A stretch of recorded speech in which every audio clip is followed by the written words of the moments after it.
listening to The Starting Zone, a podcast about World of Warcraft and the people who play it. And now, here are your hosts.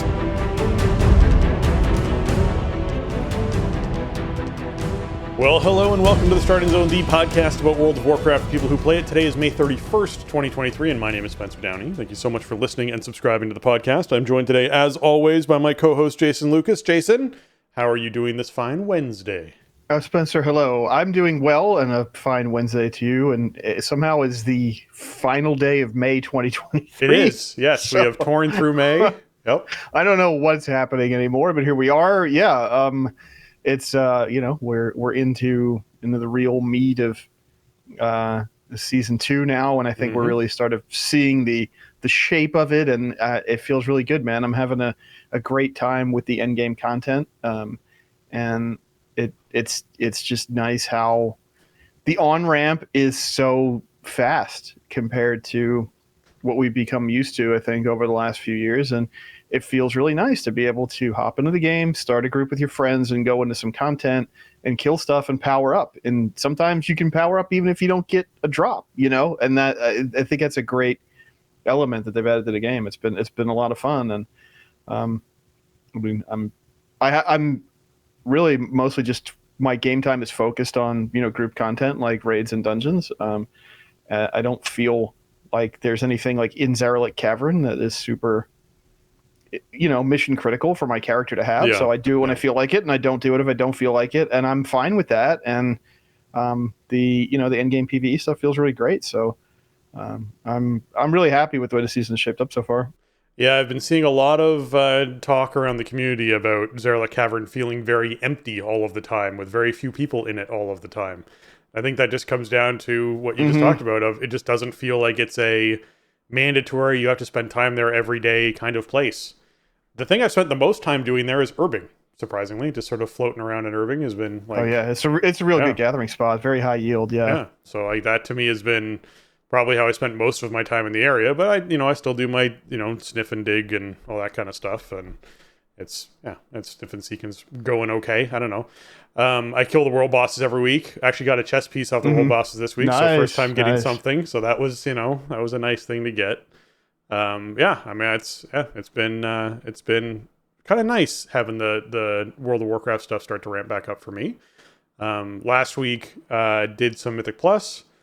Got my Iridius Fragment, which seems to be the trinket that every single caster wants. It's a good one. Yeah, you want that one. Yeah. It was kind of funny because it dropped, I looted it. I was wearing like close to 400 eye level trinkets is what I was basically wearing on mine. This was on an 18, so it was a max, reward item from the chest. And the Warlock like freaked out in our group that I'd gotten this and was like, "Do you need it? Do you need it?" It's like, yes. It's completely deflated their balloon. It's really juicy for Warlocks, but the world does not revolve around Warlocks. Nope. Despite what your Warlock friends may tell you. Yeah, so I completely deflated that person's entire existence apparently in doing so.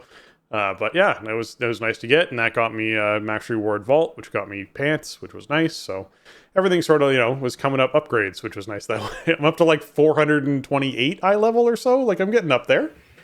Yeah, that's pretty good. I mean, that puts you like right in the meat of like heroic rating item level overall. That's pretty good for someone who's not raiding. coming in low, not really doing raids, and then you coming in in 3 weeks. I mean, item level feels so much more flexible, and it's like less of having like a hard ceiling or like hard plateaus on it. It's sort of like just do the content that's fun for you and power up. Like I think it's a great mode for the game to shift into. So hopefully this becomes kind of the standard. I hope so. Forward. The thing that needs to be a little bit more standard though is I'm still waiting on that creation catalyst. It's still just in 2 weeks. It's almost here. And then it'll be 4 weeks after that before we put together. So, like it's just the timelines are just too long, man. This creation catalyst for people people, even for like people like yourself, I mean, and your raid team who've been raiding for a bit, I still am surprised that there's going to be a lot of people who don't even get one use out of it on their main character. right? If you've been raiding since the raid came out, chances are you're probably going to have your 4-piece before the catalyst drops, which just seems I think, especially with the weird. difficulty bar. Yeah. I mean, I have all 5 pieces, and I have 3 of the 4 pieces I actually want to wear in the hero tier. So the max upgrade tier. Right. So yeah, I don't know. I mean, I have a piece that I'm going to upgrade from the lower tier up to the hero tier when the catalyst comes out, and that's like the main thing I'm looking forward to doing with it. But yeah, I mean, that's sort of the thing, though, right? Like that's supposed to be. I do think the creation catalyst needs to be dialed back a couple weeks. I think maybe 6. Like this week, maybe would be the sweet spot. Maybe yeah, this week would to me would have been like, oh, okay, this makes sense. Yeah, maybe one more week out. But the thing is, like, Avarice is so easy that so much loot goes out, and rating it's supposed to be a feather in ratings cap, is that it's the most efficient way to get set pieces, right? So it is a bit of a delicate balance there, I think. I don't know. I definitely see, like, we had that discussion, and we had that huge blue post from Skarzard prior to season 2, where he talked about sort of the challenges with the creation catalyst and why they tried the different models. And, it highlighted that part of the problem with the creation catalyst in Shadowlands Season 3 was that Sepulchre was way too hard. Not enough bosses were dying, not enough loot was going out, and they had a logjam with people not being able to get set bonuses. And that problem does not exist this tier, so that's a big plus. I do think, like, having benefits for raiders where it's like, well, if you want to get your 4-piece, like, the fastest way is to do weekly raids. I think that's good up to a point, and after about a month, then maybe it's time to turn it on instead of a month and a half or whatever. Well, I feel for, as someone who mythic raided for quite a long time and always had my set bonuses in the first 3 weeks of the raid being out. Like, I'd have 4-piece in the first 3 weeks, typically 3 to 4. Like 4 weeks would be the extreme of not having my set bonuses put together by that point, because we're clearing normal, heroic, and mythic every, not mythic all the way through, but normal and heroic every week, because you clear it week 1, and then mythic we'd be 4 or 5 bosses, 6 bosses in by this point to the raid. It's just that case of, okay, I'm never going to use a system like the creation catalyst. I'm never going to gain a benefit from the system like the creation catalyst, right? Someone like yourself, you're talking about how, yes, you had your 4-piece for a while. You not only have your 4-piece, actually your 5-piece, you now have 3 pieces in addition to that. They're at the hero tier. So you're actually getting ones that are, at that point where you're going to be able to upgrade them up. It would be nice if the system came out when there was still people who were going, hey, you know what? It's been 3 weeks or it's been 4 weeks since the raid launched. My buddy who's a hunter has all of these pieces and he's been outperforming me this whole time. I really just want to catch up and I can't catch a break. Just have the catalyst to catch me into this, as opposed to 6 weeks or 7 weeks out where it's like, now we're farming the raid in a lot of cases. It'd be nice if, I could actually feel like I'm on the same level as this other person just because of luck on drops, right? I feel like 4 weeks for Creation Catalyst or 5 weeks at the most for Creation Catalyst would have been good, but, is what it is. Yeah, it's getting there. They keep moving it back like a little bit at a time. So. Yeah. Maybe next time it'll be like one week earlier, 2 weeks earlier, and then I think it'll feel mostly pretty good. I mean, obviously, there's always going to be feels bads around, like, oh, somebody has this and I don't, and like I could have it if this feature was enabled, but like they're deliberate with how they just want the stuff distributed. So yeah, it kind of is what it is for that. But yeah, I think doing the 7 weeks or 8 weeks after Mythic opens, when there's like the gap week between Heroic and Mythic, that felt like way too long. That was, yeah. It's funny how much like a week here or there can make a difference. I think at the end of Shadowlands, I used the Creation Catalyst a total on my main character of like 2 or 3 times, and that was just for transmog. That was it. Yeah, I used it a lot for Mog, like, for sure. I was all if I went back and the catalyst was still active, I bet I'd have like 38 charges or something stupid at this point on that thing. Because I just never used it. And it just wasn't, and that I never needed it. I had, by the time it came around, By the time it came around, I had my entire heroic tier set and my entire mythic tier set by the time it came around. I had both. And it was like, all right, this is like, I don't need this. But, I definitely recognize that there's a player base who do need it, and it would be great if it came out sooner so that people would actually use it. I know I would have used it if it came out, week 3 or week 4, and that would have been great. So I like the feature. I think it's a great feature. I get that you're giving prestige to raiders, but raiders are going to put their tier sets together substantially faster even at week 3 or week 4, because they have the additional chances to get tier, as opposed to a system that grants you a tier piece once a week, right? That's basically what it's doing.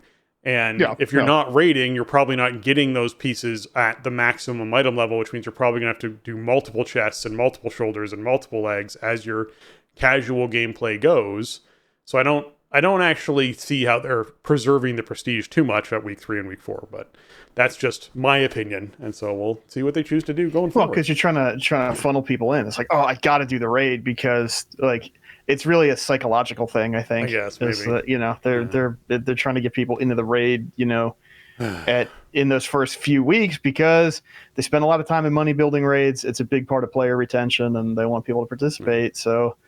Yeah, I get it. It's you know, I think they can get closer to a happy medium between like what's good for their business model and what makes players happy. Well, speaking of rating, how's your prog going, sir?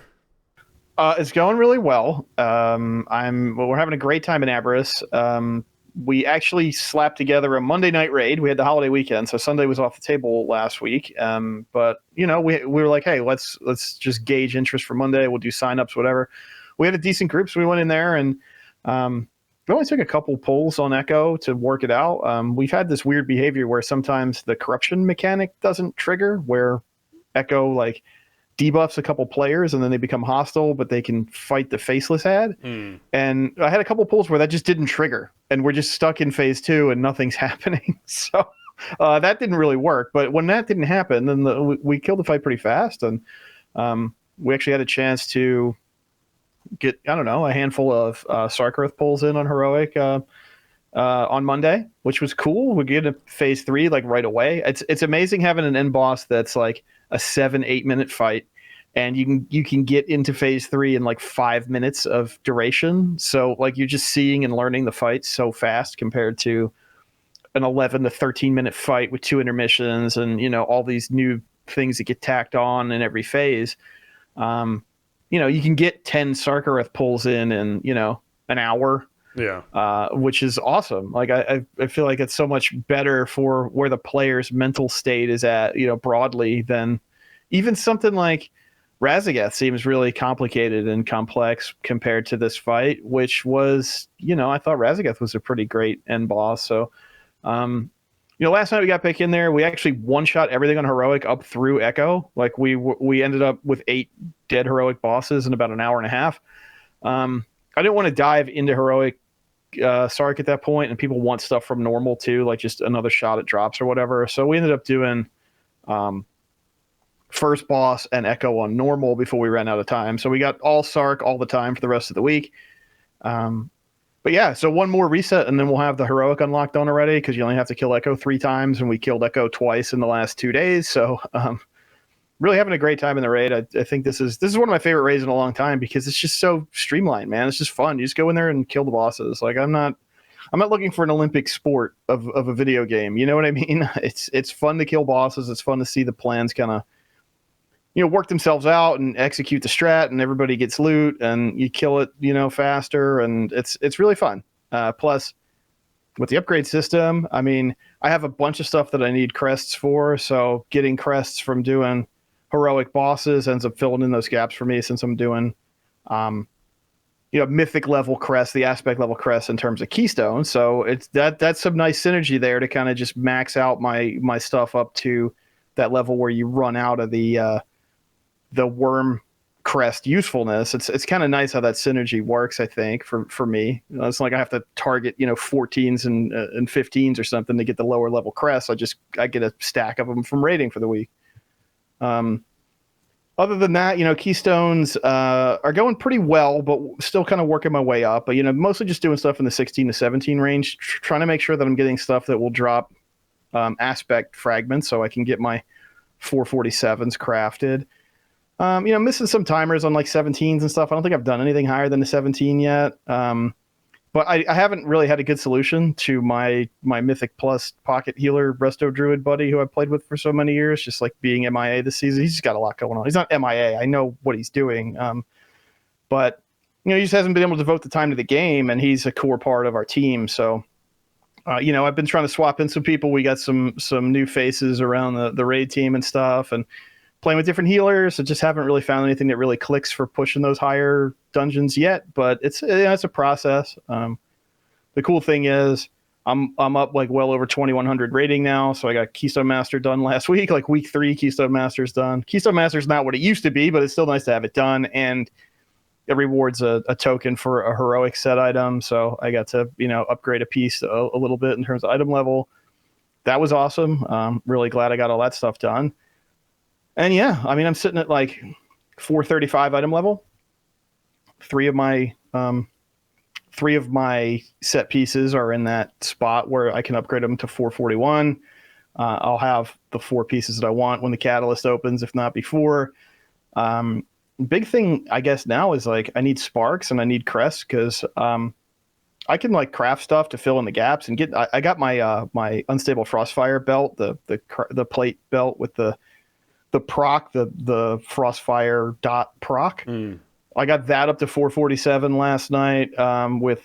Since I got enough crests, so I got like a crafted 447 shield. I got a crafted 447 belt, and yeah, I mean, I think my plan for this season, it's so much better, I think, than where we were last season as far as the crafted stuff goes, because all of my armor smithing is maxed out, so I can make max item level stuff in any armor slot.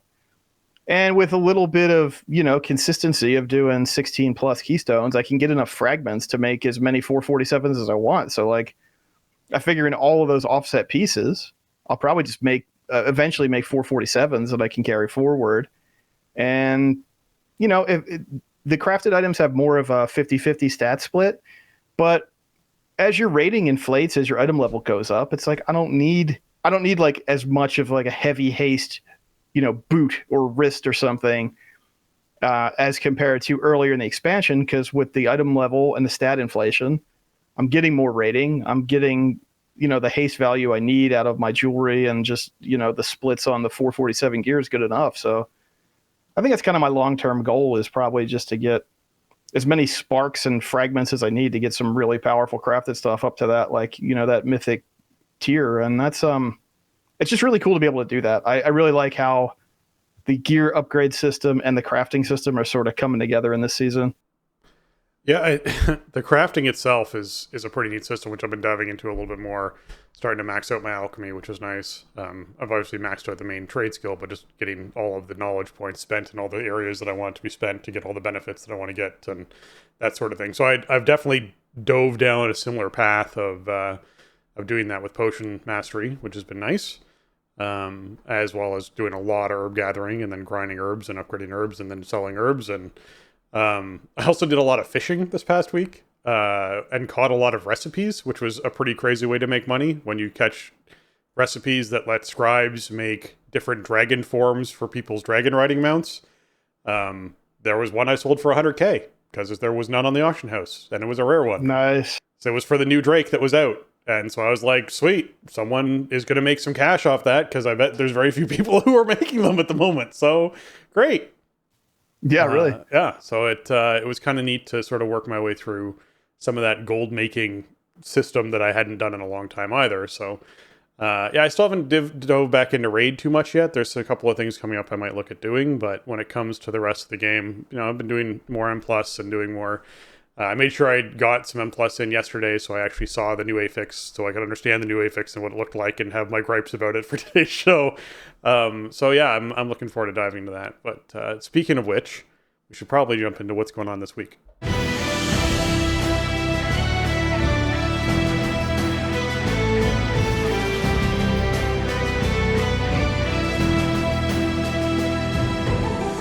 All right, this week is the Battleground bonus event where Sign of the Battle buff is up, increasing the honor gains from Battleground objectives and wins by 50%. And of course, there's a quest to win 4 random Battlegrounds, which gets you some marks of honor and conquest. Aiding the Accord, it is looking like Siege of Dragonbane Keep is what most people are getting. That's what I got on my character. That's what someone said they got on their 4 characters. Did it fix? Are you on Dragonbane Keep all the way through? Did they resolve it? I don't know, because I didn't finish last week, so I didn't have one to pick up. Oh, no. So okay, I still have the hunt from last week that I never did. I got like 2,800 rep and just didn't do anything else in the world last week, so I have no data point here. feel free to toss our Twitter or hop into our Discord and let us know if you got something different from Siege on Dragonbane Keep this week, if you had completed last week's, so we can actually know for sure what all is going on. But I it could still just be random, guys. You could still just everyone's just getting random ones. It just seemed really weird that like 5 or 6 different people all reported the same thing across multiple characters. That means it might have been changed. We don't know. Anyways, there's also still the dungeon quest out there to complete 5 heroic dungeons, which gets you a 415 eye level trophy chest or 15 Drake Shadowflame crests, as well as 250 rep to all major factions, all 5 major factions. And of course, there's the PvP quest for random BGs and solo shuffle. The brawl this week is Arathi Blizzard, which is Arathi Basin, but it's winter, so the lake is frozen. There's more obscured vision because there's a blizzard going on. You can't see from Lumber Mill down to Blacksmith, that sort of thing. So it's a fun one. It's the weather effects that I hope they just continue to roll out elsewhere. I was standing in Stormwind when it started to rain earlier, and that was really fun. I enjoyed that. Just have more weather effects. I just dig weather effects in this game. When it rains in the Dragon Isles, man, it's really nice looking. Yeah. Sometimes the storm just rolls through Valdrakken, and it's just it looks so great. It really makes the world come alive, too. Yeah, I want that everywhere. Where if I'm standing around and you start hearing rain, you're like, wait, is it raining? And you sort of look up around and stuff's getting wet, and you're like, this is cool. Good for them. I love it. So yes, more weather effects in the game make the game feel alive. World bosses, obviously, Zakali Elders inside Zeralek Cavern, getting yourself some 415 loot. That's something you're looking for. You got Baskron, the Shale Wing, the Earth Proto Drake, and the Waking Shores. That's the other world boss. That's some 395 loot if you're looking to get some of that. And Mythic Plus affixes this week are Fortified, Afflicted, and Raging. So Fortified, non-boss enemies have more health and deal increased damage. Raging, non-boss enemies enrage at 30% health remaining, temporarily granting them immunity to crowd control effects. You can dispel this with Soothe and that sort of thing still, but they are immune to crowd control effects while this is happening. And then the new one, Afflicted, which is obscurely said in their little description that they have in game. While in combat, afflicted souls periodically appear and seek the aid of players. You're like, okay, what does that mean? Does this mean you have an escort quest in the middle of the dungeon? Does this mean that you have, a dude who follows you around and you have to answer questions for him because he doesn't understand what's going on as a spirit? No, it means that basically these 2 white glowing orbs will appear that sprout spirits out of them. And you have to either heal them to full, which means healing through a shield that's on them and then healing them again afterwards, unless your heal is strong enough to heal through the shield and topping them full, or dispel them. Just throwing a dispel on them will also get rid of them. That is the aid that they're seeking. Either top off their health or dispel them, and they'll go away. And that is the affix. And they happen throughout the dungeon on a timer. There is, weak-auras out there that are tracking the timing on which they spawn. It isn't always consistent. They seems to be things like they won't spawn once you're already in combat with a group of mobs where they've already spawned once, I think is the deal. I think they will only spawn in a fresh combat state. But they will spawn sometimes like the moment you pull a mob, or they'll spawn 30 seconds into pulling the mob. So I find that the timers are nice because it just gets me paranoid and looking around the room is what I'm using the weak aura for, because these things will spawn near players, but they'll spawn within 10 yards of a player. And so if you have someone who's standing way at the back of the room, you can have a ghost spawn 10 yards behind them, way at the back of the room, and you don't see them. And if these ghosts finish their cast, they basically spawn in casting a spell. If they finish their cast, it reduces everyone's haste by 100% per cast, and it stacks. Which means when you're in the middle of that boss fight, because they do spawn during boss fights, you can have 200% reduced haste if people just start paying attention, which really sucks. So, yeah, somebody's probably going to die in that window. Yeah, it's one of those affixes where I think the first time around everyone's just got to get used to it, and then it will be like a non-issue. Sort of, it'll be similar to what we have with explosive orbs, right? Where it was, you have to target them and ping them and drop them, and that's fine.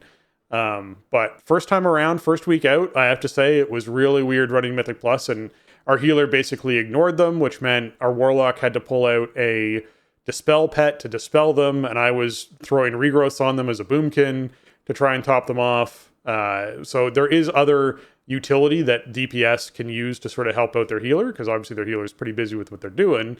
But I will say that like me dropping one regrowth as a healer would probably just top it off and finish it, as opposed to me casting 2 of them as a boomkin, which is a substantial amount of time spent casting healing spells as a DPS, which means everything else lives longer, which means the dungeon is slower and the tank is in danger longer. So kind of one of those like half a dozen, one way type of things. Jason, what do you think about this new affix? I think it's great because I don't have to do anything. I can't do anything, so I'm doing my thing. No, yeah. I mean, I'm trying to like call shots and try to communicate. Like, hey, there's a guy over here, or like the afflicted timers come. Oh, there's afflicted out, whatever. Yeah. I mean, it's a new thing to learn. I don't think it's too terribly disruptive, like overall, compared to maybe something like explosive, which is constantly like drawing everybody's attention away and clogging up with like a ton of extra plates, especially in a big pull. This is only ever going to be 1 or 2. So, that's okay. There's a lot of ways to deal with it, but you might have to think outside the box a little bit. Your party comp is going to be important because you can't really bring like a team full of classes that can't do anything about this. Yeah, if you brought 2 warriors and a rogue as your DPS, your healer's going to have a bad time. Yeah, most likely. You just got to keep that in mind this week and try to, have the tools to deal with it. Because there are classes that just can't participate in this, which is weird. Like even last week, okay, I don't have hard CC, but I have 3 stuns on separate cooldowns. I have an 8-second fear. I have an interrupt. If worse comes to absolute worse, I can get on one of those mobs and interrupt it, towards the end of its first cast, then fear it, and then wait and maybe get one more interrupt off before it dissipates. Is it super ideal? Would I rather just be like fighting the stuff I'm trying to kill? Yes, but I could participate in that. Yeah. With Afflicted, I can't do anything about it. Like I cannot heal an external target, and I do not have a dispel. Now, I've been asking for a long time to get the magic dispel back on Shield Slam from 15 but you wouldn't be able to throw it at them. They're friendly.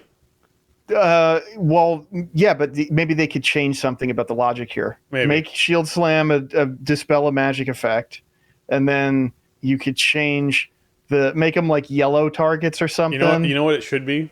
Intervene should dispel a magic effect. That's what it should be. And you can intervene to them. I would be down. That would be good. Yeah, something like that. I think there could be space here to maybe make it a bit more interactive or something for some classes, but.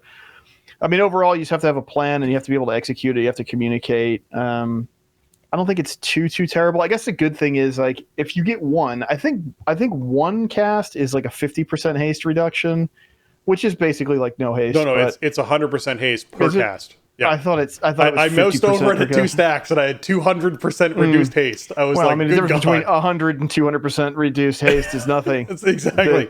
After it's been reduced by 100%, there's very little difference that makes. Yeah, that really doesn't matter. It is not. It's not like a death sentence in every situation.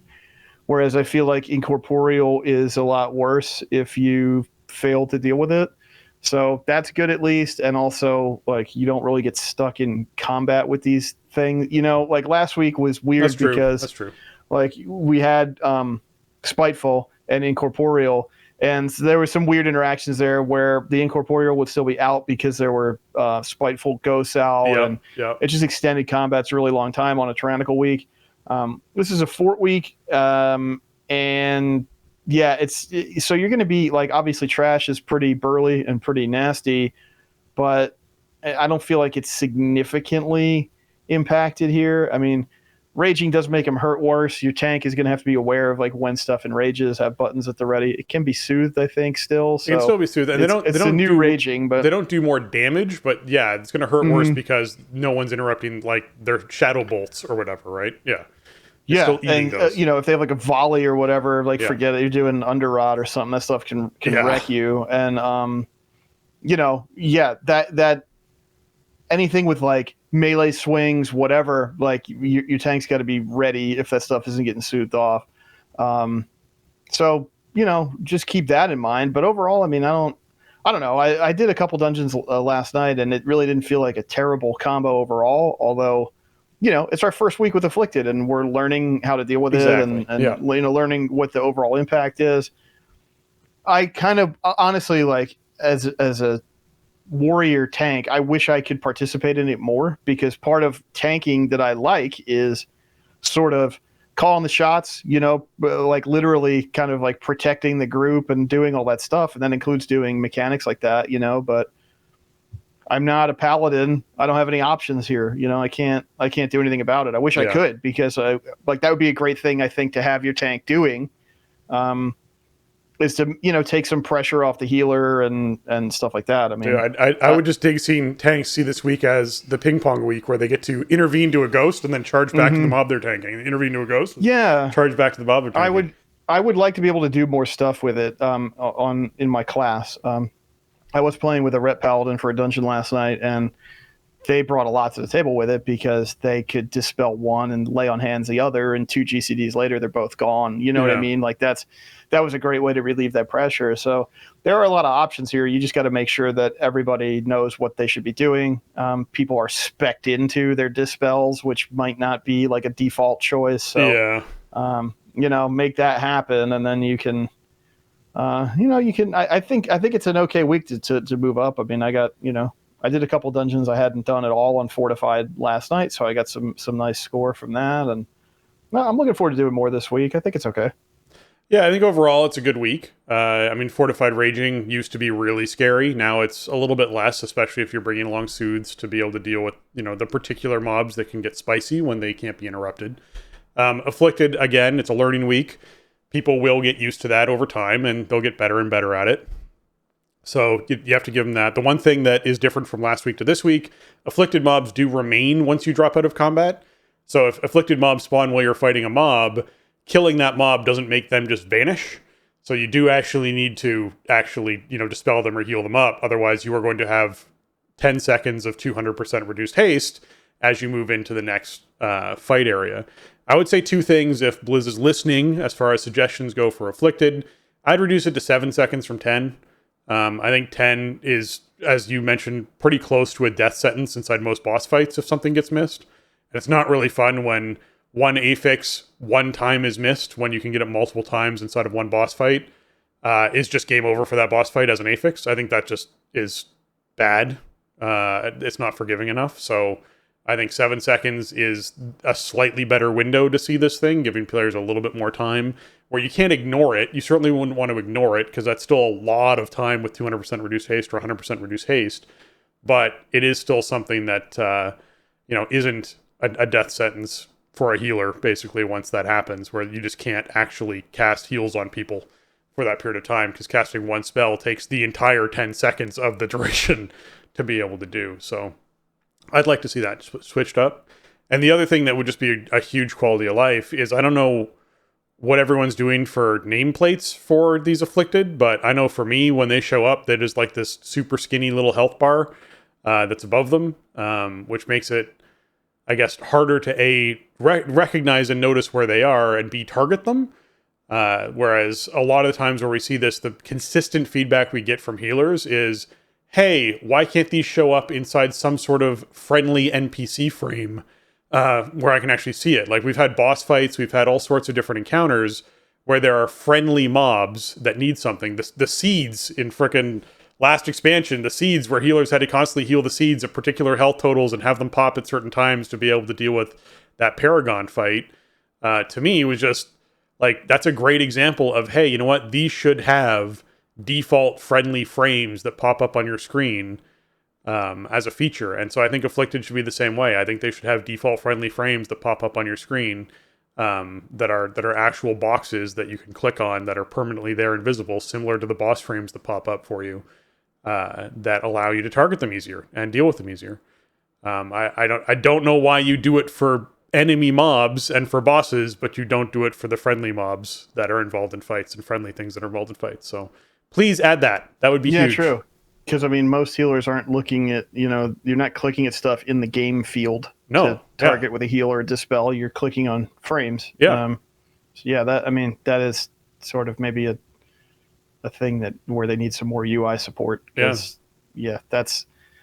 I could see that being just more obnoxious than it has to be. It's just odd to me that it exists for enemies, right? You have like the boss and all the boss ads and everything like that all pop up in little like boss frames that exist that you can see, but they don't do it for anything friendly. And you're like, okay, like literally same thing, but all the friendly stuff in a fight, just put that there as well. That would be wonderful. So yeah, I'm hoping that they hear that and go for it, because I think a lot of healers would be very pleased with a change like that. Okay. This week has also been the Greedy Emissary. This is something we mentioned last week. It's running until the 14th of June, so you got another couple of weeks before this goes away. Well, what it is, and there's a week or for it, which was posted up in our Discord, and I'm sure we can find a way to share to more people. If they're looking for it, you can hop into our Discord and we'll make sure you get a copy of it. That lets you know where this Goblin portal is going to appear next. Every hour it appears in either Stormwind or Orgrimmar, alternating. And every half hour it appears somewhere in the Dragon Isles. And basically that's also in a rotation as well. So this week, or just tells you what time, like, what's associated with it. It'll tell you where it's coming next. And once the timer runs out on the week, or it'll actually tell you, hey, here's the window of time in which this portal might spawn. You open up your map inside that area. You will see a portal on your map for where it's going to be. When the goblin actually pops out of the portal, you'll see it, that icon change to a goblin. And people all attack it and brutalize it. I've only had one instance where the goblin died in about 3 seconds, and that was because people did so much damage to it so quickly that it didn't have time for its health to scale fast enough, which was bizarre to actually watch happen. I think there had to have been at least 90 or 100 people gathered around this goblin in one of the first few days, and it just like disintegrated with damage from what people were doing. Typically, you'll hit it and you'll watch its health scale up, and it takes about 1.5 minutes to 2 minutes to die, so people have that window of time to get it. Why would you want to kill this goblin, though?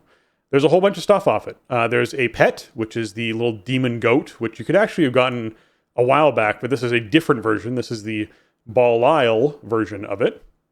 Ba being the emphasis on the joke of the goat.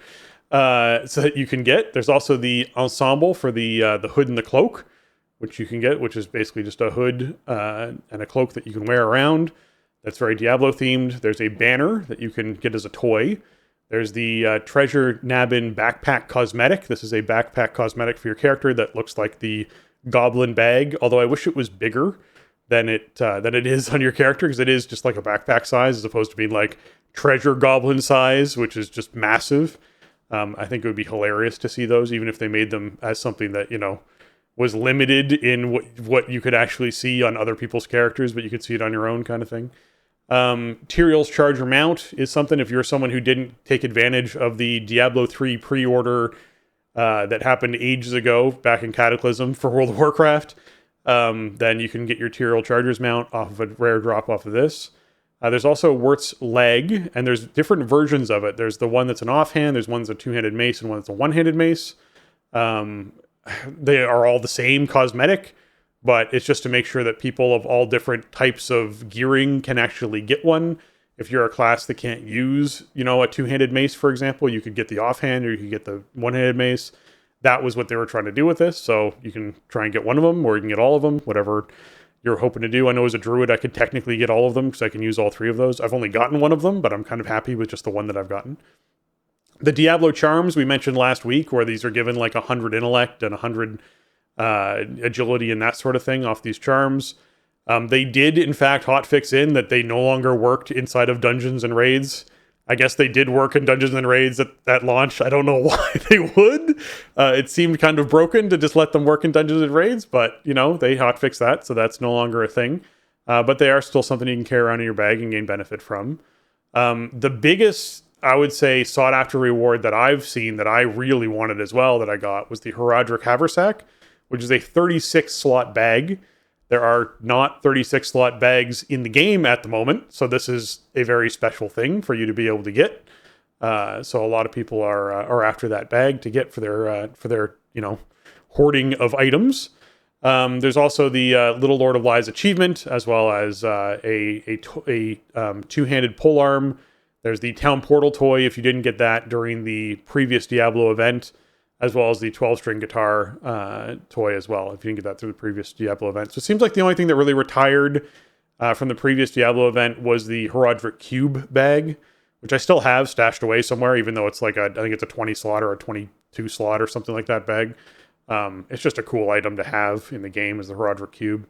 So I still have that. But yeah, otherwise, like I've collected, I don't know how good your luck's been or how much you've been putting time into it, but I've got everything except the two-handed mace, the offhand, and I think that's it. I think I got everything else. I think I'm like set.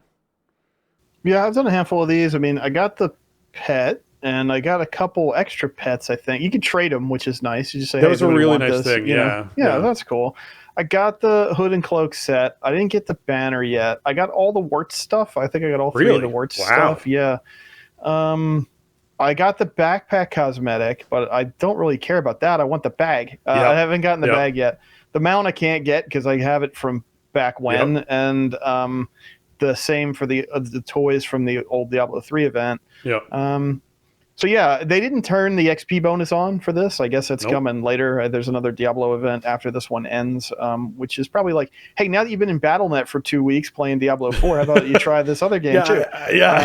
I'm curious myself about what the plan is with that, but yeah, that's what it seems like, which I guess sort of makes sense. But I feel like people are going to need a little bit more than like a week and a half with Diablo 4 before they start itching to play something else. But I mean, that's a whole other story.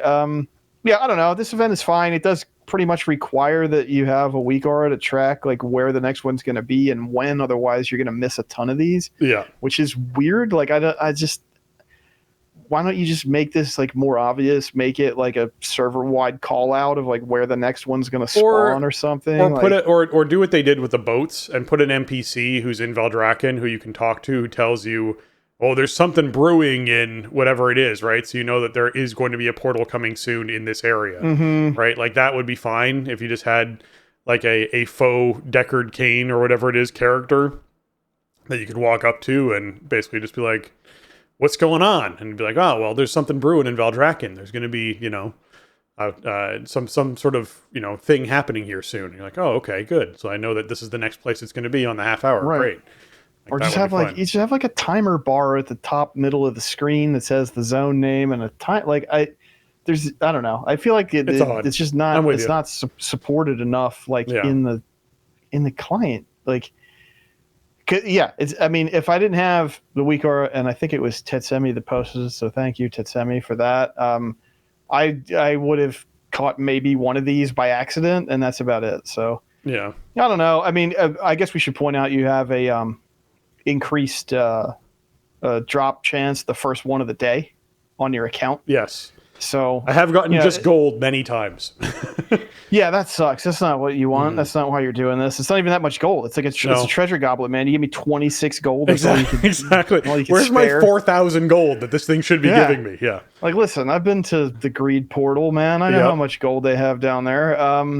But yeah, so, you know, keep that in mind, I guess. Like, it's probably not worth driving yourself up the wall trying to collect all this stuff if you really don't if you're not enjoying the process. I mean, I've been really busy lately, of course, as always, so I haven't really been playing that much WoW during the day, but you know, I had a couple days last week where it's like, okay, well, I'll just leave it up and I'll scoot over to where the next one's going to be, and you know, whatever. I'll check in for 2 minutes and kill the thing and go on to the next one. If you don't want to be bothered with that, like if you get one in a day, then you have like the best chance to get all this stuff checked off the list. So yeah, I mean, I'll probably continue to at least do one a day until I can get the bag. 36 slot bag is good. That's the best. I mean, like the cosmetics and stuff are fine. I don't go in for that stuff too much. And like I like WoW and I like Diablo, but I don't like Diablo in my WoW. Like I just feel like the styles clash too much. They definitely clash. It just doesn't work for me. So like I don't really care about the Diablo cosmetics in WoW, but I would like a 36 slot bag, please. Yeah, it's just a really nice bag. All right, moving on from that, we got Darkmoon Fair coming up. That's going to be starting on Sunday, the 4th of June. It's going to run until the 10th. Conveniently my birthday. You get yourself some more profession knowledge as well as some bonus Niffin rep. You can get yourself, obviously, some of the achievement stuff done. You can do the dance stuff for that. There's obviously pet battle stuff there to get more Darkmoon Fair tokens to get your dirigible. There's all the achievements from the racing. There's all sorts of stuff to do at the fair. But yes, be sure you're definitely getting your profession knowledge and skill so that you can actually finish off. For example, I just ended up crafting an alchemical stone or whatever is the trinket to get the last 3 skill points I needed to max out alchemy. But you can, obviously get those last few skill points just through doing Darkmoon Faire as well, which is a really nice way to do it if you're someone who's, trying to finish off maxing that stuff out. So I'll certainly be taking advantage of the knowledge, making sure that I get that all done up on my character so that I can continue to move my way through all of the specializations, which is, a nice way to do it. So take advantage of Darkmoon Faire while it's around. Yeah, can't say no to those free knowledge points. Mm-hmm. Of course. I have this really weird problem now because my mining is maxed out, but I still get mining points just kind of accidentally from like mining stuff, and then you get the item, and then you collect the points, but you can't spend them on anything. But I get a toast that I have unspent profession knowledge every time I log into the game. I don't really love that feature. Yeah, that needs to get like I get it. I know I have unspent profession knowledge. I have nothing left to buy. So, yeah, but that's small potatoes, I guess. I would rather have maxed out mining and have that toast than still be trying to get points on a weekly basis. Yeah, but I got a long way to go with blacksmithing, though. Well, so I definitely need the blacksmithing points because there's a lot of blacksmithing trees and there's a lot of stuff to blacksmith. So it was very rewarding getting weaponsmithing or armorsmithing all the way up, and now weaponsmithing has been on the back burner, but because another guy in guild has maxed that out, and I've been trying to do smithing so I can make the good mats, because the good mats are key to making the 5-star crafts. And then once I'm done with that, then I guess it'll be my turn to learn how to make weapons. So the extra couple points. I mean, it's not a lot, but it really adds up over time. Like, I don't think you can, if you're serious about your professions, like, it's not really worth missing a Darkmoon Faire cycle because it's a couple extra points a month basically for free. Yep. All right, as far as hotfixes go, there's a cute one here that says the Niffin have noticed that players' scents permeate through all their characters. As such, the smelly title is now account-wide.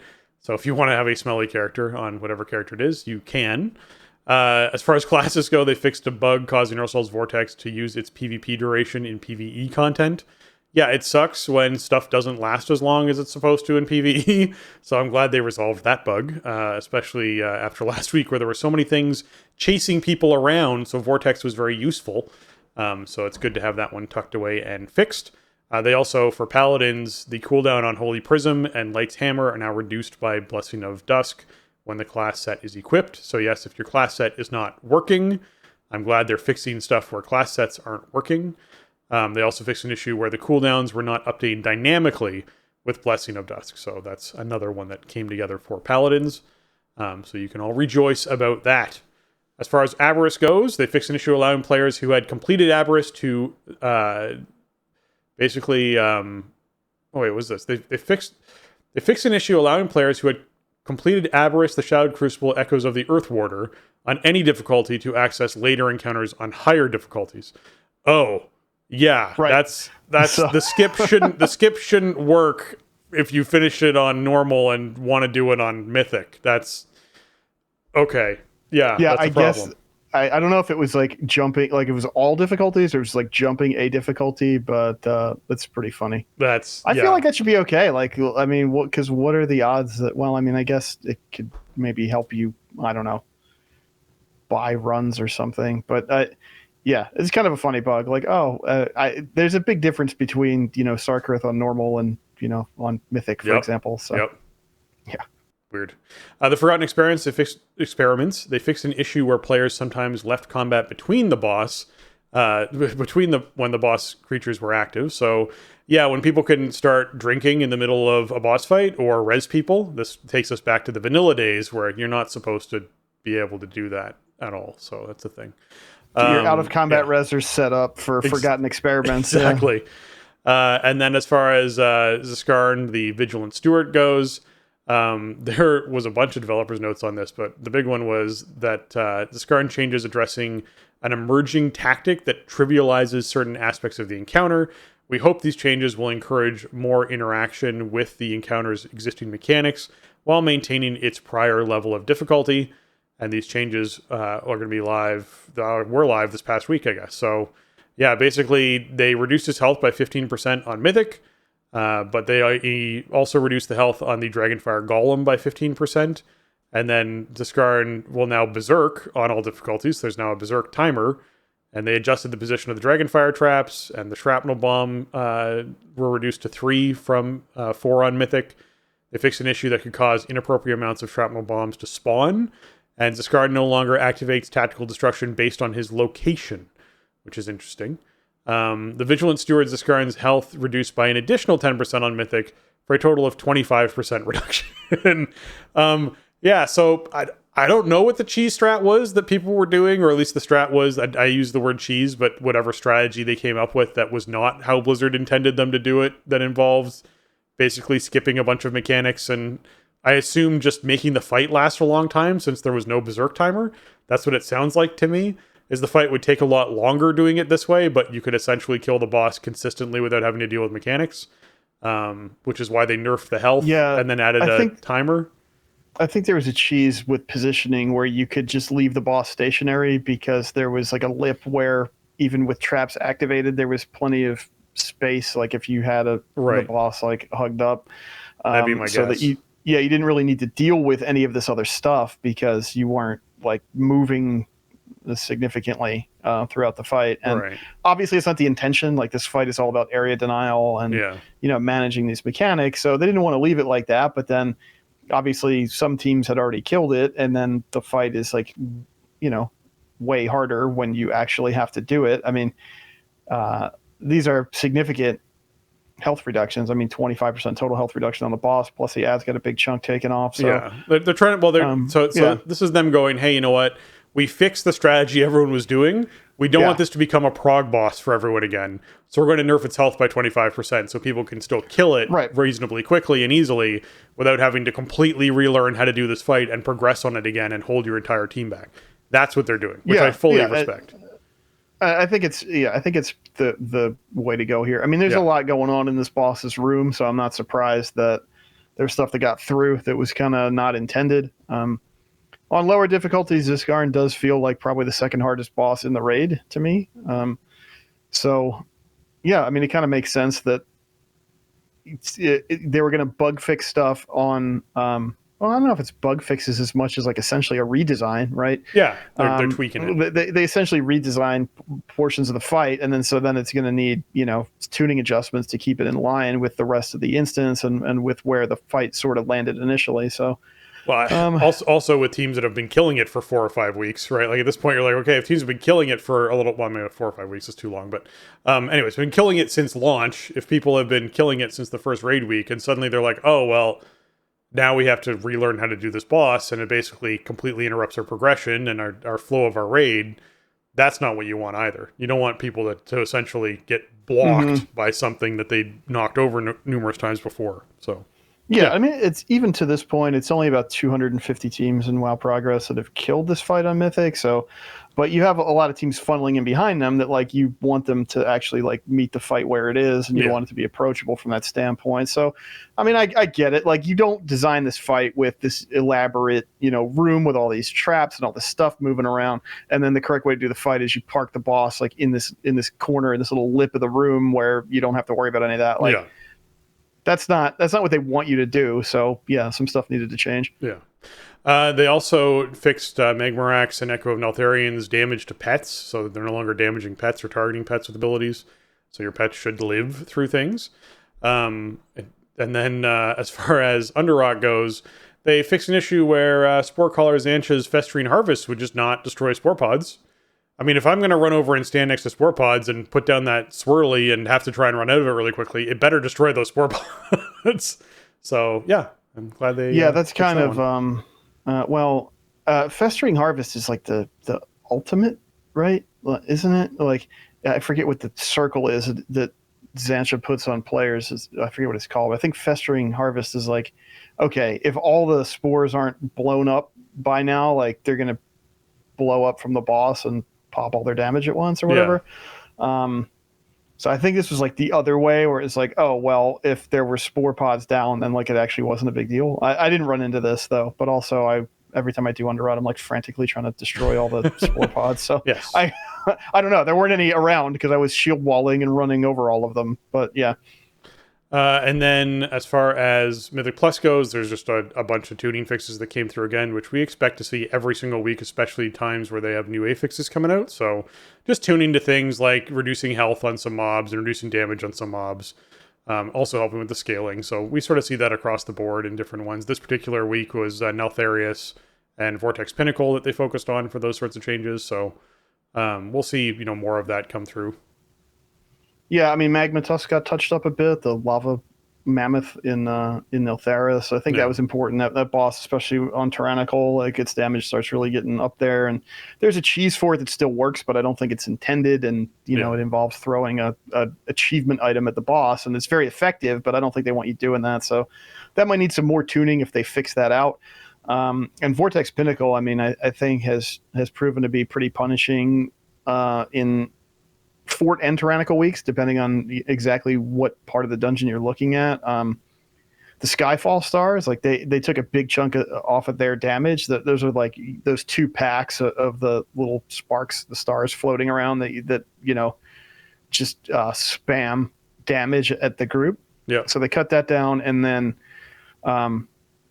Assad, the last boss in there, the Skyfall Nova ad that he spawns now, which I think is new in Mythic Plus. I don't remember that from before, but agreed. Yeah. They reduced the health on that thing by 20%. So that was huge. I mean, that thing did feel like it was healthier than need be. Plus, it kind of spawns in a moment where, I mean, it's a kind of a chaotic fight anyway, but you need to like jump out of the static cling, and then you need to get moving to wherever the safety triangle is going to be. So, that thing's pulsing damage and all that.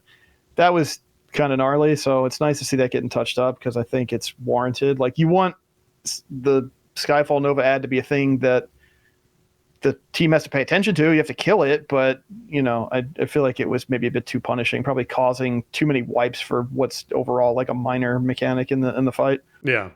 As far as Firelands goes, last week with Time Walking, where everyone was diving into that to try and get all their fancy trinkets, thankfully, Blizzard did the thing that we all expected them to do and nerfed all of the trinkets out of Firelands to make sure that people weren't essentially feeling as though they missed out on their opportunity to get their best in slot trinket, which came from an old raid in Time Walking. That's never a good feeling, so I'm glad they went back and changed that stuff out, because as fun as Time Walking is, it shouldn't be the place where you can get your best gear from. That just never should be a thing.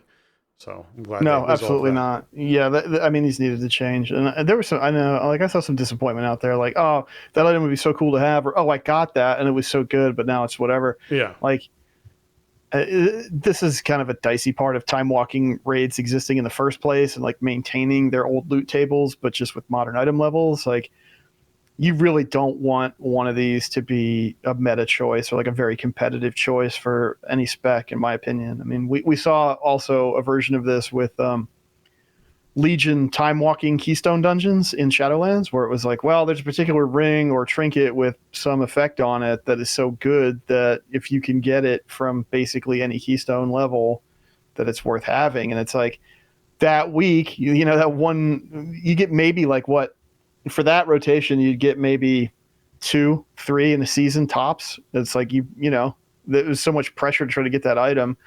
I mean, that's not, I just don't think that's the way that you want to try to direct players' time and attention. It's a cool option to have, but you shouldn't be diving in there to get relevant power upgrades for like high end game.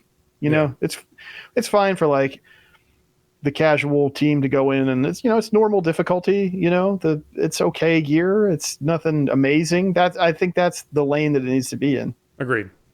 There's a hotfix in here that I actually really like, simply because it's an insight into the technology that they have and the type of change they can make. As far as mounts go, the Savage Green Turtle will no longer be summoned from your favorite mount list on land when it is favored, and will now be prioritized when it's in water. So you can have mounts that are primarily water-based mounts that are on your favorites list, and it will never try and summon them when you're on land. It'll only try and summon them when you're in water. I like that a lot, knowing they have that kind of finite level of detail, because, yeah, it means that if you're someone who has one of the seahorse mounts, which I know this already existed, on your favorites list and you were in water, it would favor summoning the seahorse every time you were in water, which meant you could actually get the best mount for the activity you're trying to participate in off of your favorites list, which I really liked. So it's neat that they're starting to do this a little bit more with other mounts too. I just like the knowledge that they have that kind of level of like finite tracking and detail that they can actually make that happen with your favorites list. Yeah, I mean, we have we have so many different mount categories these days because we just added another one this expansion. So, yeah, I mean, I think having that logic in the background and having more tools to like sort your collection or like have like the favorite mount button, have it be smart to pull a mount that's within the realm of what you're expecting when you click it. Like that's important. So, that's cool. Yeah. Apparently, in Alchemy, the potions and file cauldrons have had their cooldowns reduced by 10 seconds, so that solo alchemists who provide for large raid sizes can do so quickly. I guess that's nice. Just a little quality of life inside raids. I don't see why there was a big cooldown on them in the first place, so I guess that makes sense to fix it up. And then as far as the trading post goes, the complete weekly crafting quests and fulfill personal crafting orders activities should once again be appearing in your Traveler's Log, so that can all get knocked out for your Traveler's Log. Man, yeah, that was... Which is rolling over tomorrow. Yeah. So, yeah that's good. Lock in your June, whatever the June stuff. trading post is. Yeah. I guess I got to remember to go over there before reset, or I guess before midnight Pacific, and make sure I'm done over I don't know. The trading post is cool, but it's been very low impact for me. There's not a lot of stuff on there where I'm like, oh, I really need or want that. I just kind of like it. It fills up. The bar fills up. I get the thing that was free for the month, and I go, okay. The thing that was free for the month is actually one of the most biggest motivators for me. Seeing what it is. Like this month is this really wicked looking turtle. And I'm like, I want the wicked looking turtle. That's nice. Yeah. I'm going to put the effort in to fill the bar to get the turtle. That to me is actually one of the big motivators. I find that a lot of the time, the rewards that are in the actual purchase frame, I'm still doing, pretty good. I froze over the pink dragon from last month and bought it this month. And there were some cool transmog armors in there this time around. There's still stuff in there that I think's neat. I'm looking forward to seeing what comes out tomorrow. Yeah, it's okay. It hasn't been a thing where it's like, oh man, I wish I could have all this. I'm like, I guess I should buy something just to spend some currency, but I don't really care for any of that. I mean, I guess I have very specific tastes. I was going to say, WoW aesthetics. I'll be the one who still sings the praises of this feature because I think it's an amazing feature for players, and I'm totally pumped that they do it. I mean, I'm glad it's there. It's a nice feature for the game. Just for me personally, it's like, well, okay, I guess I'll take one of these. I don't, you know what I mean? I don't even remember what I bought this month. I think it was the robot dog pet. Yep, there was the robot dog pet. Yep. The pets, it's weird because I don't like pet battle, and I don't even like take pets like out in the game world. But you can collect them. The pets seem like the most interesting thing to collect, I think, from the trading post for me, because weapon mogs, mounts are like too expensive, and a lot of the cosmetic mog doesn't really fit my character. So yeah, I don't know. That's kind of where I end up buying pets that I don't really care about, but it's like, well, that's neat. I got the baby, the ogre baby, and I got the robot dog. Don't worry, when we hit the pet battle expansion, you'll be totally ready for it now, which is going to be the big thing. Yeah. Can't wait for that one. Yeah, exactly. Oh, no. All right. So there was a blog post that came out, and this was Kaivax putting out a post basically with their thoughts on the WoW token in Wrath Classic. I mean, definitely feel free if you're more invested in this to check this out, but we'll go through a bit of it here. Kaivax says, we want to take a moment to talk about the WoW token in Wrath of the Lich King Classic. The best way to start is to simply say that this wasn't something we arrived at lightly. For the entirety of Classic so far, the WoW Classic team has been very resistant to the idea of adding WoW token to any form of Classic in the Western regions, and NA and EU. When WoW Classic started in 2019, adding something like a token felt unimaginable to us. And that continued to be true for us even late into Burning Crusade Classic for a few reasons. In Vanilla Classic, the scarcity of gold is a major factor in how you approach your journey in Azeroth. For saving up for your first mount at 40, to picking which skills you're going to choose and wanting to learn while leveling so you could afford a new weapon or piece of armor. Later on at 60, some form of time investment is needed to maintain a character in an ecosystem where flasks, resistance potions, elixirs, and are such a major part of the game, and resources are so scarce and highly contested. This was true all the way through Burning Crusade, where potions and flasks could represent a significant weekly expense, and the resources required to make them were still quite difficult to obtain. It just didn't feel like Classic was the second reason. It felt jarring, out of place, and an antithetical to what most of us wanted to relive about those years of World of Warcraft. However, what we want to do from a design perspective and what we need to do for the good of the community aren't always aligned. And this is one of the more difficult things about maintaining a large online game like Wrath Classic. When we really looked at the state of things in Wrath Classic and how different players approach the game, we saw that we cannot cause the demand for gold to be lower. The impact of illicit real money transactions is beyond just buying gold. It's the entire black market that revolves around gold sales. The concept of bots gets thrown around a lot, but it's not just bots that fuel this. It's compromised accounts, credit card fraud, scams, hacked clients, and the tools that illicit third parties use to fuel the engine that is real money transactions. We hear a lot of folks say things like just ban bots a lot. We ban tens of thousands of bots a week. It's not visible to you just how much we do, and that is absolutely another problem in of itself. We need to be better at surfacing these actions. More on this later. The truth is we've never been better. And sorry, one second. The truth is we've never been better and more effective at identifying and actioning malicious accounts, and our game security options team that handles these actions are iterating and innovating on nearly a daily basis. Unfortunately, in the history of WoW, the people perpetrating this illicit trade have also never been better at coming up with new methods, schemes, farms, and exploits to work around our efforts. As much as engineering and analytics efforts we put forward into this illicit real money transaction workshops, they put the same amount in or more. And there are hundreds, if not thousands, of these workshops out there all around the clock. All working around the clock to develop new technologies and techniques to counter our new technologies and techniques. It's an arms race, and it never ever ends. All right, I want to take a moment here because this is one of those moments where you sort of realize, like, yes, all the things the modern game had done to try and resolve the issues with real money transactions. And the token did a lot of that because it was a consistent, safe way to purchase in-game gold for your character that did not put your account at risk, not only from breach of terms of service from Blizzard's side, but also from people stealing your account or scamming you, which is a big reason why they like it. And so a lot of that work that had gone in, I didn't even think of how many like frothing at the mouth, these people would be, black market people would be at Classic and the announcement of Classic going, oh man, a version of World of Warcraft is back where we made the most money we could ever make. They're bringing it back, and just started up their whole industry again, doing it again in a space where there was no token. And the best way to get gold was to go to these other websites or these, vendors that are shady dealers and, try and get your gold that way.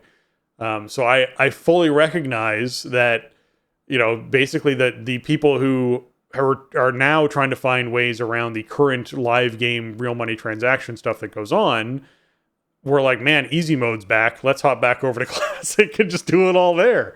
So I appreciate the struggle that is having to deal with that for the WoW team.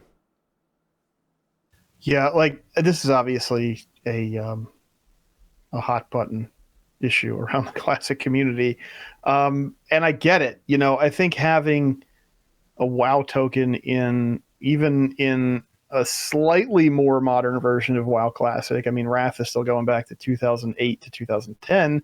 That's a long time ago, but still, Wrath was a much more modern game than Vanilla was, for example. But still, like, I think having a token in that game sucks.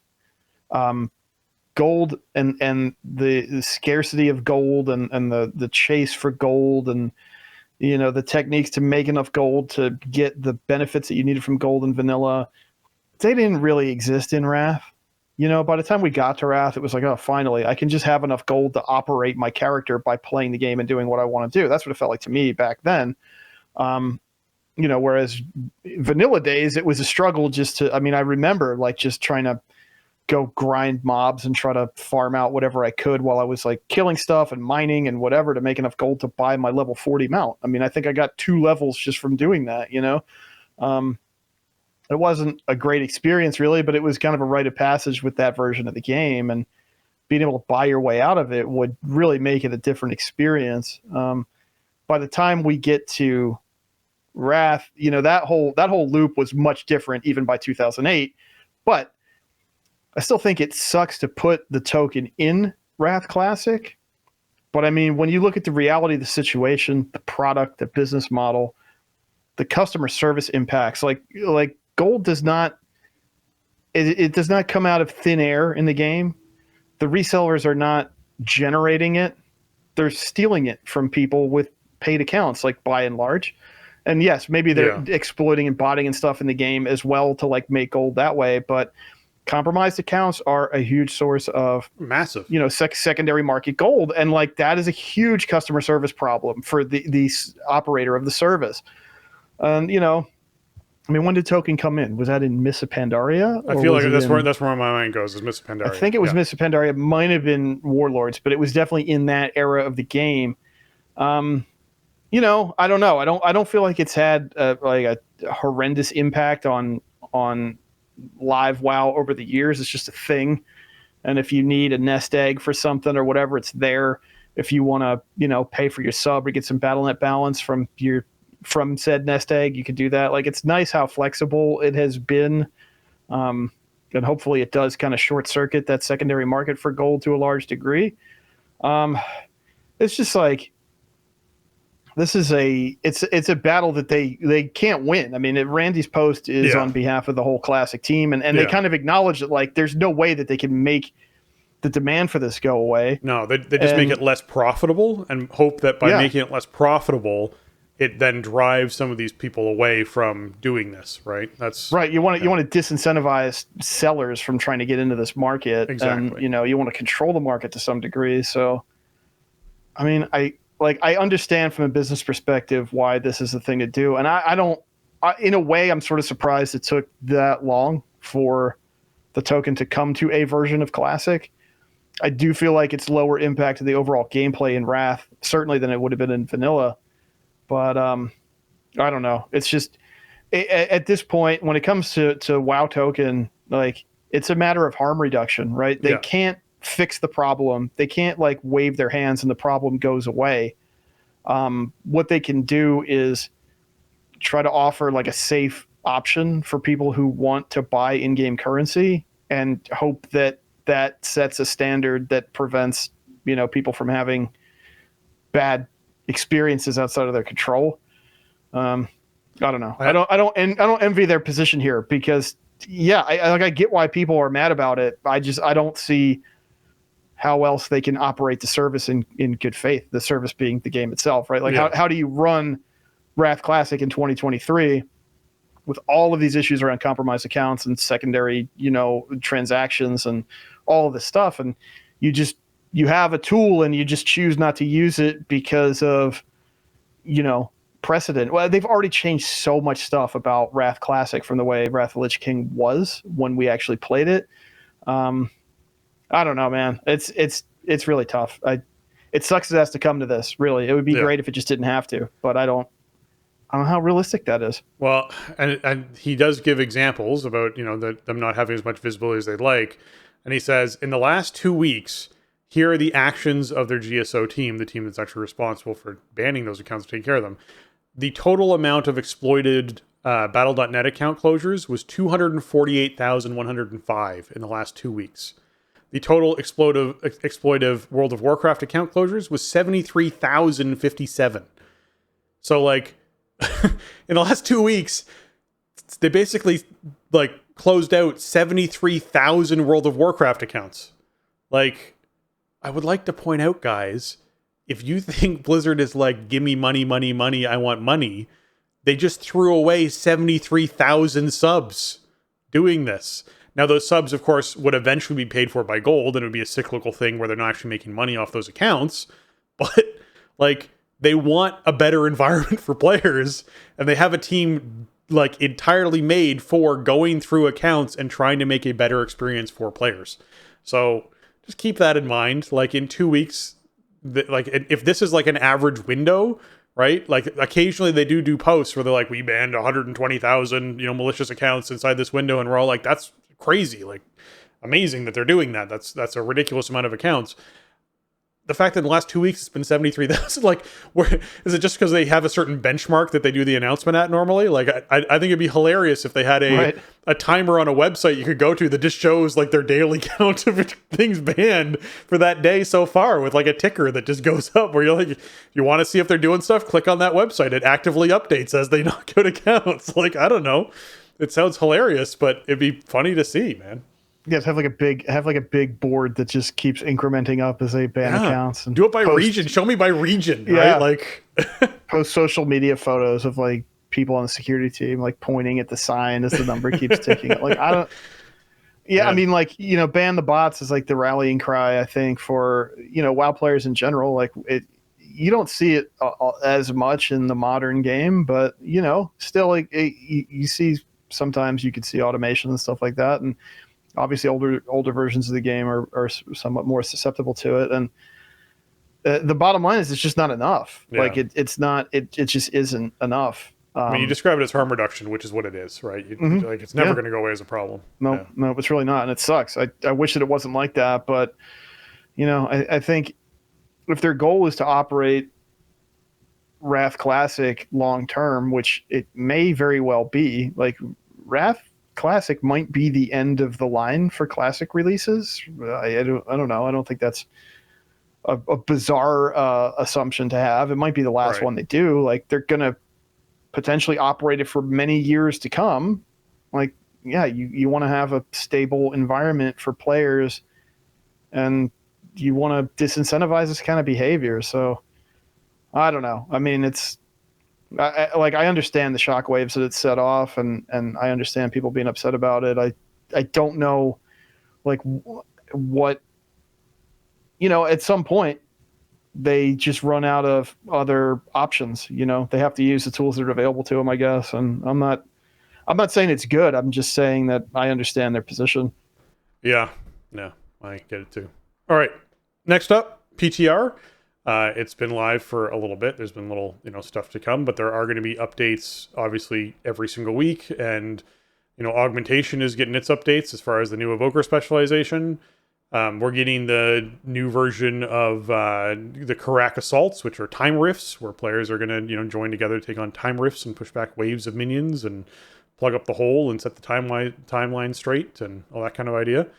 There's also some new character stuff coming in that we've talked about before, where like warlocks are getting some changes coming to them. But more importantly, they've added 5 new fur colors for Worgen. So if you want to be huge, different hair dyes, this is amazing news. Yeah. You can have your Worgen monk in any color that you desire. I hope so. Yeah. When are we getting just a color wheel? I just want a wheel for this stuff that you could unlock for some of it. I don't know. Yeah. I wonder how, if that would be supportable. I think they got to probably do it manually. Maybe.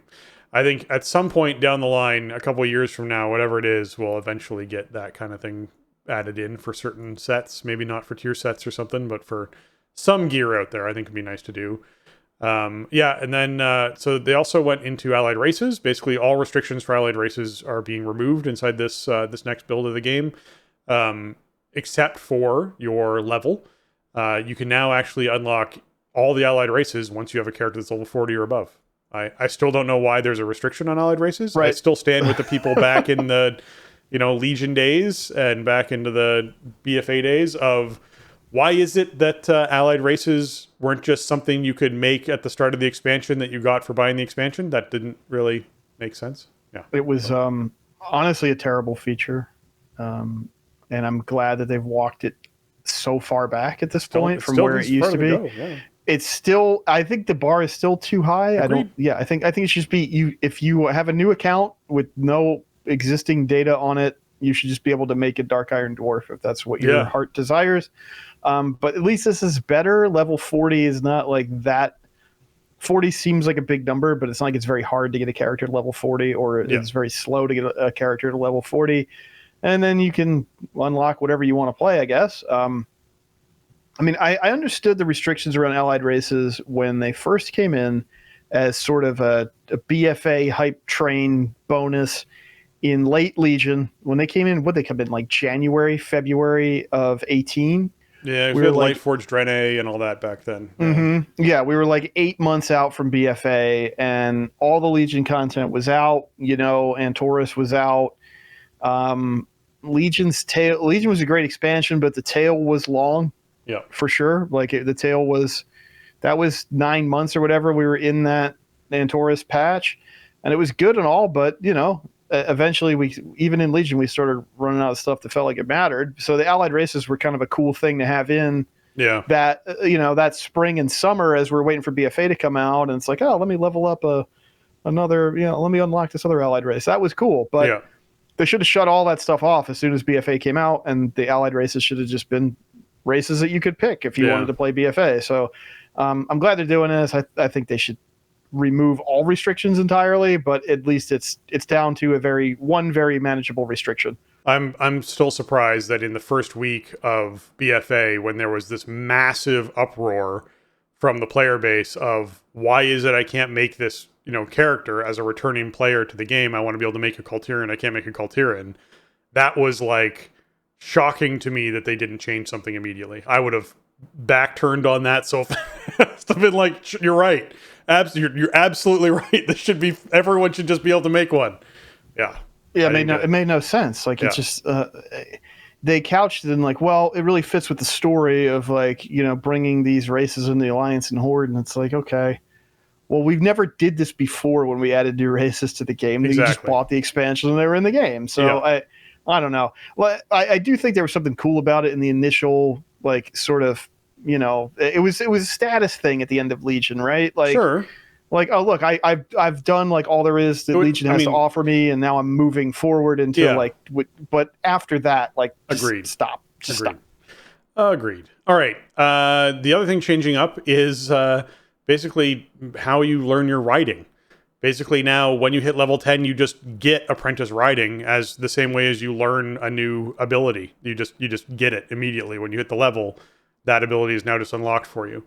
And it works your way through all of the different things. So 20 is Journeyman, 30 is Expert, and 40 is Master Riding. When you hit level 30, you actually get a quest that's called Time to Fly, which will award you with a flying mount. You either get the Harbor Griffin for the Alliance or the Scarlet Pterodax for the Horde. I think it's kind of weird that they went with a Griffin for Alliance and a Dinosaur for Horde, but, okay.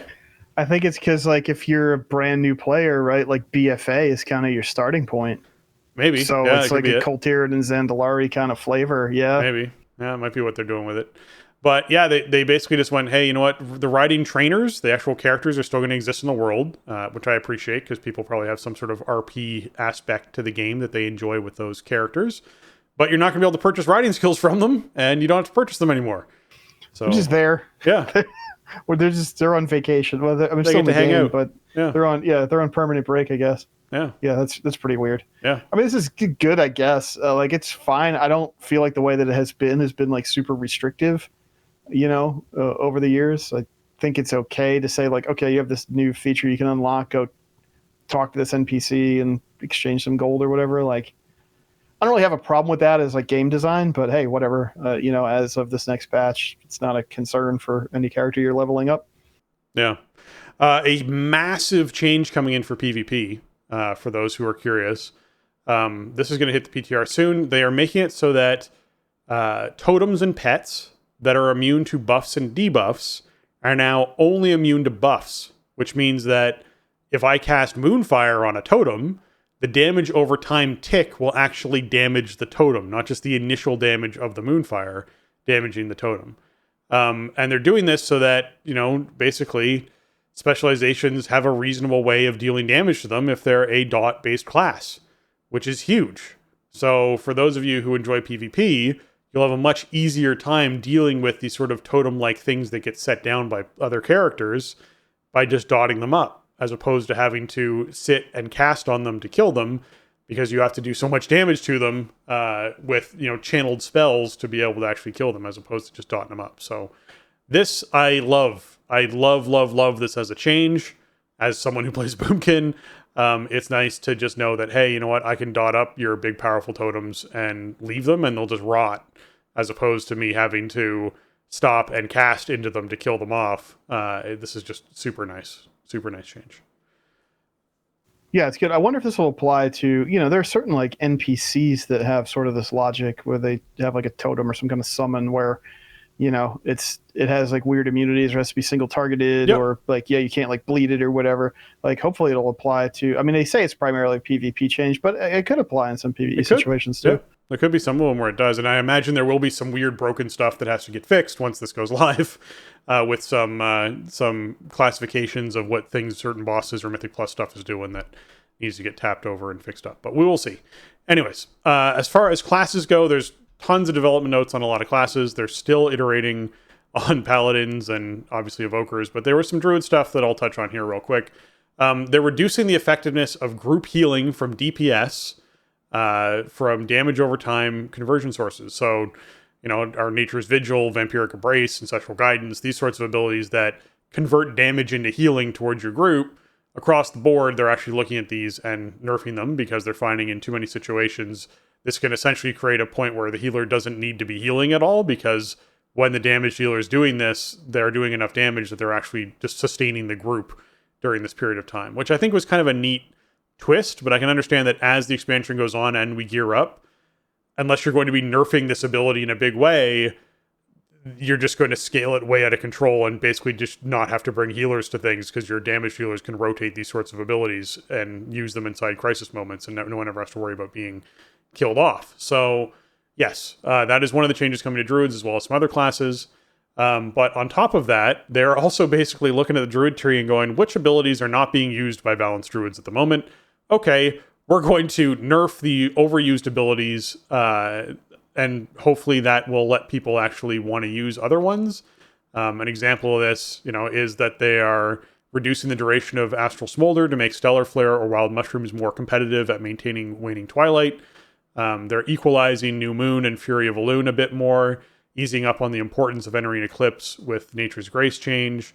And basically they're saying they're going to be increasing Balance's damage across the board to compensate for this, obviously, because they are going to be making it so that our current rotation and damage deal is not doing as much as it used to be, to sort of free up as many options as they can, but they don't want us to suddenly fall off as a class, so they're going to be buffing the rest of our damage. So balanced Druids are going to get screwed with going into the next patch, and we'll have to see if that's a good thing or a bad thing, I guess.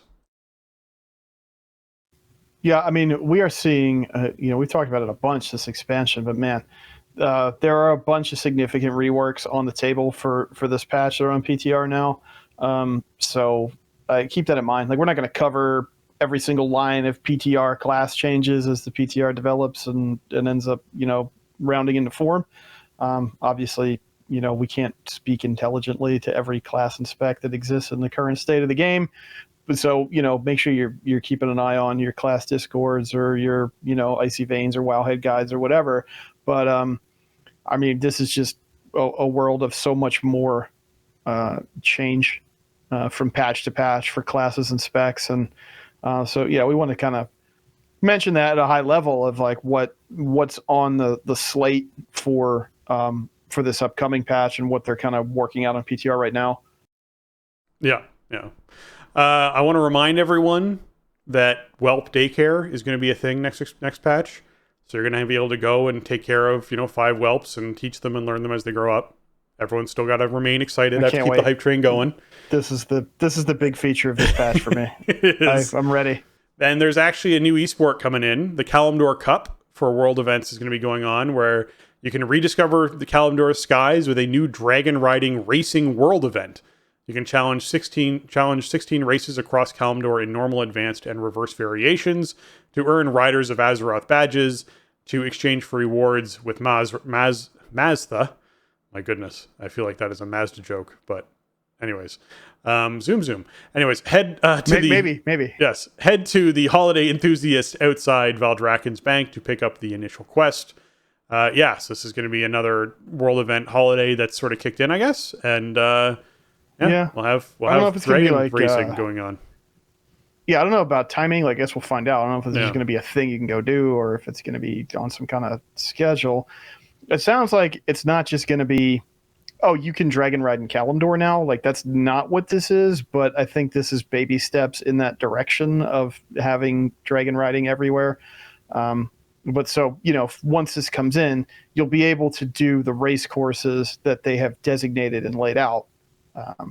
And, hopefully with an eye towards just the feature being expanded on the future. I mean, they kind of said, like, they have plans to expand the feature, expand what mounts you can use with it, expand where you can do it, but they're not there yet. So this is not that, but it is something, right? Like, it's an expansion of the feature in a way, but it's pretty limited to the specific courses that they're setting up. So yeah.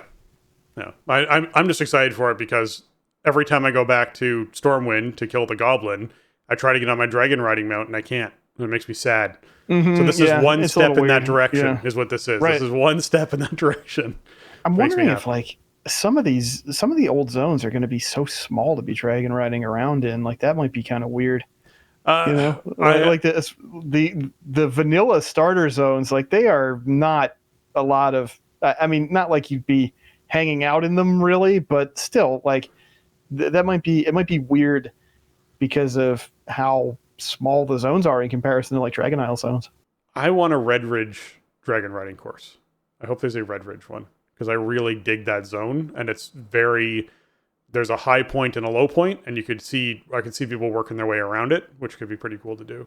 But as far as Kalimdor goes, like, I mean, Stranglethorn Vale's got to have one. It's massive. You could easily throw a course down there. I hope there's not a Plaguelands one, but there's probably going to be a Plaguelands one. It's just an ugly zone to fly around. It's really dreary. I don't really feel like that needs to be a zone that has to have one, but, maybe. I don't know. There's Feralus would be a good one because it's pretty vertical, know. Yep. Yeah, that I think that might be. I don't know where these are. I haven't. Barathi Highlands, yeah. Well, that's all Eastern Kingdoms though. We got Kalimdor coming in. Oh, you're right. Here, okay. Yeah, man. Okay, you're right. I'm thinking Eastern Kingdoms too much. Silithus. No thanks. Or you could just crash into the Sargeras sword, maybe. What's the instead of a tree?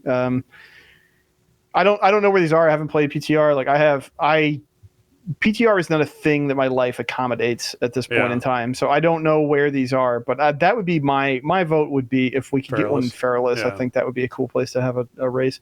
Yeah, you're right. I think that's probably a pretty good spot. I can also think of, I'm trying to remember the place that has all the wyverns and the Stone Ridge, what was it called? What's that place called? Stone Talon? Stone Talon, yeah. Stone Talon Mountains. That would be where I would probably throw one.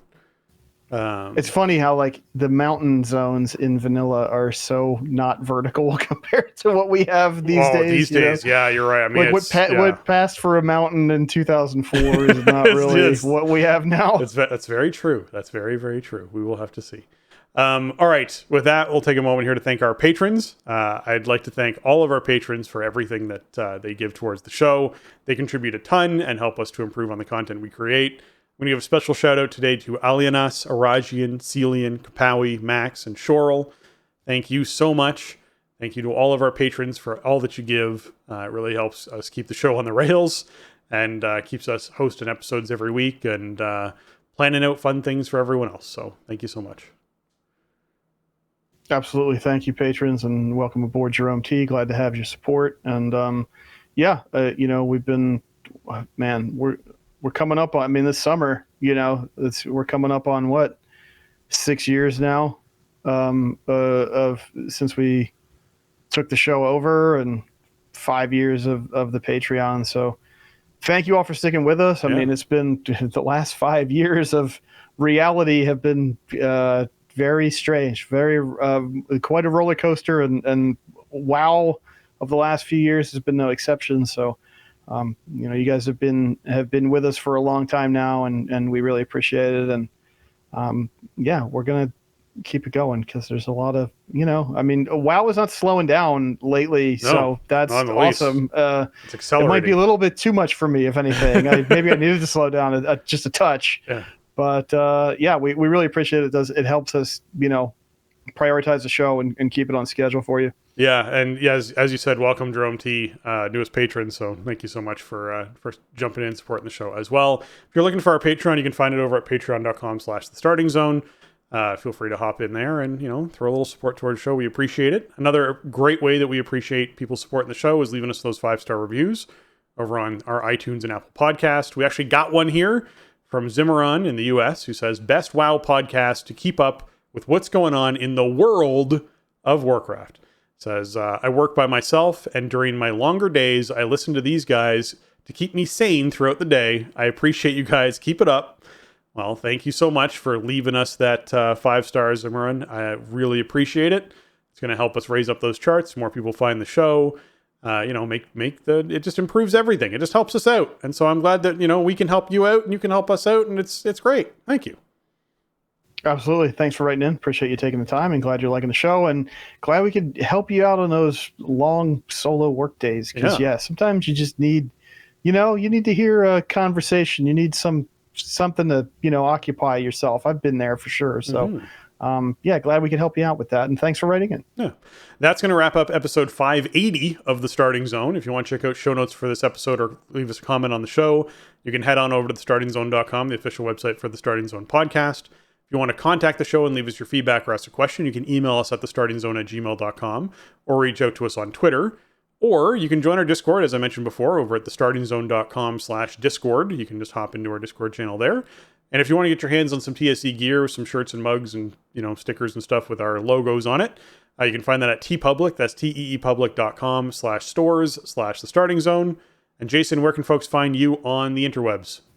Best place to find me, as always, is over on Twitter. You can find me over there at Shieldwald.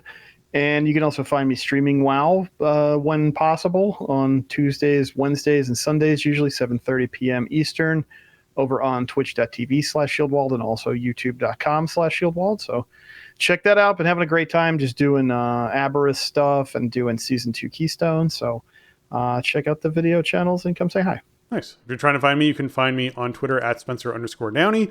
I also have a Twitch channel at twitch.tv/SpencerHD and YouTube at youtube.com/@SpencerHD.